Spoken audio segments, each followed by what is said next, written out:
Ya jadi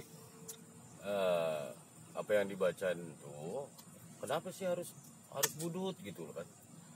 Ya memang dari awal lulus SMP tuh udah dari pas lulus pengennya ya cuman ke budut, karena dari orang tua gue, dari abang-abang gue, dari adik gue sendiri yang sekarang tuh pada di budut semua. Dan memang budut tuh beda gitu. Bedanya tuh apa ya? Ya lu pada tahu sendiri deh. Yang kita dapat dari budut itu tadi ada rasa kesetakawanan, ada rasa benar-benar ngebela, ada rasa-rasa yang nggak pernah lu dapetin di tongkrongan lain. Terus terang di budut itu bukan sekolah sebetulnya, kita cuma dapat pelajaran bagaimana berhubungan dengan orang lain. Nah di situ emang benar-benar apa ya, sampai sekarang pun pada saat kita ketemu udah pada punya anak, mungkin malah udah ada yang punya cucu, justru nggak ada pembahasan lain selain pembahasan budut itu sendiri.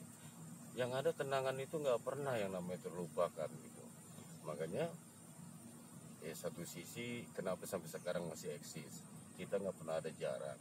Jadi di isi bacaan yang tadi itu sebetulnya itulah yang kita alami dalam keseharian kita sekolah di budut gitu. Makanya di budut itu udah benar-benar rasa kebersamaan. Apapun yang kita punya itu punya teman juga. Teman punya apa ya kita ikut ngerasain. Emang benar-benar di situ dalam segi pertemanan itu ya nggak bisa tergantikan lah pada saat kita ketemu teman-teman yang di luar dari budut. Makanya pada saat sekarang ini kita ngelihat sudah ada cikal bakal, udah ada provokator yang merusak dari tadi tentang masalah identitas budut. Identitas budut itu yang kita alami itu ya cuma rasa senang aja. Sekarang udah mulai dirusak sama ya tadi provokator yang memang sekarang itu seolah-olah jadi pinter berpolitik gitu. Pinter berpolitiknya apa? Dari urusan kaos saja sampai hari ini kita ngobrol sekarang aja tuh udah pasti lagi ada yang nyablon kaos budut. Tapi untuk urusan partai cuma nunggu 5 tahun sekali, itu aja dibela mati-matian gitu. Jadi hilang identitas yang selama ini kita rasain, kita benar-benar dekat, udah benar-benar nggak ada jarak, baik lulusan yang muda maupun lulusan yang udah awal itu nggak ada. Sekarang kelihatannya udah mulai tadi dengan FB itu dulu kita pengen banget ketemu teman-teman yang udah nggak pernah ketemu. Setelah ada FB dipertemukanlah kita, kangen-kangenan lah kita, cerita masa lalu, bercanda ya kan, apa aja adalah di situ, cerita apa aja ada di situ. Tapi setelah sekarang ini dengan kondisi politik ini ya tiba-tiba aja seolah-olah merasa benar, seolah-olah merasa apa yang dipikirkan itu orang lain juga harus ikut pemikirannya.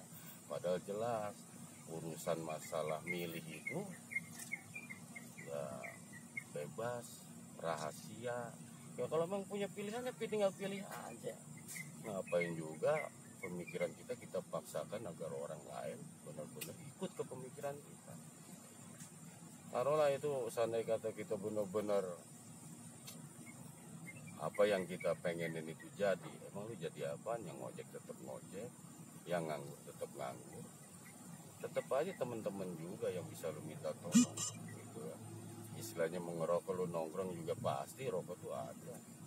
Sekarang lu bela mati-matian orang yang di pemerintahan, minta rokok ke siapa? Yang sederhana aja lah kita mikir. Nah kembali identitas budut kita harus tahu di situ bahwa kita datang itu ke budut itu dalam rangka apa tadi, pertemanan, persaudaraan, nggak ada yang gontok-gontokan, nggak ada yang tusuk-tusukan. Lu notok apaan juga lu beliin bagi rame-rame, itu yang kita alami. Nah, sekarang kan udah pada ya tadi mendadak pinter berpolitik gitu. Padahal kita tahu latar belakangnya apa sih, yang ujung-ujungnya tetap aja yang jalanin profesinya masing-masing, yang merusak dari tadi identitas budut itu sendiri. Mau nongkrong ke sono malu, ke sini malu, giran di FB udah kayak musuh bubuyutan aja, padahal pada saat ketemu aslinya ya berbaik-baik. Jadi ya itulah jagoan di FB itu namanya. Nah buat kita udah malas ngurusin yang begitu-gitu, maka kita pindah ke tempat yang lebih tenang, yang nggak ada urusan gitu. Kalau kangennya datang, kalau gue yang kangen gue pasti datang gitu. Udah malas ngurusin gitu, kekanak-kanakan. Padahal dulu di Kudus itu yang ada cuma rasa kebersamaan, makanya ada istilahnya satu jiwa, ya kan. Yang namanya tawuran segala macam itu rame-rame buat sendiri-sendiri, itu namanya duel. Jadi orang yang udah masuk Budet baru beli mengambil formulirnya aja mau masuk daftar ke Budet itu udah berani ngambil resiko, karena tahu sekolah di Budet tuh pulang pasti kagak aman. Semua orang yang sekolah di Budet, jangan lu anggap remeh, itu udah berani dengan kesimpulan, udah berani ngambil resiko yang ya kematian gitu. Makanya jangan menganggap kecil, wah angkatan sini gini, angkatan ini enggak. Semua tuh orang yang di situ tuh dengan sukarela dia mau situ, nggak ada paksaan. Gue nyari aja sendiri, girang banget masuk ke situ. Girangnya apa? Oh ternyata pas udah di dalam selama 3 tahun, wah luar biasa ya. Pertemanannya itu sangat luar biasa, nggak ada dulu yang namanya saling iri. Itu nggak main kalau di Budet itu. Yang ada ya itu aja. Nggak ketara, lo mau yang kaya mau miskin di Budet tuh nggak ada yang minder. Gitu. Nah dari yang kita pahami, yang dari apa yang kita perjalankan, dari yang kita temuin di Budet itu, itulah identitas yang sebenarnya. Makanya kalau ada yang merusak identitas itu, kita tahu berarti pola pikirnya udah lupa dengan apa yang selama ini didapat selama 3 tahun. Kita sekolah itu paling tidur di rumah teman-teman, ketemu keluarganya sama teman.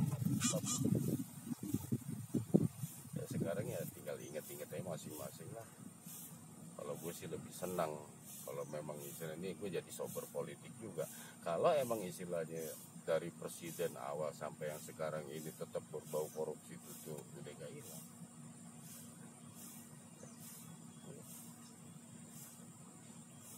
Lagi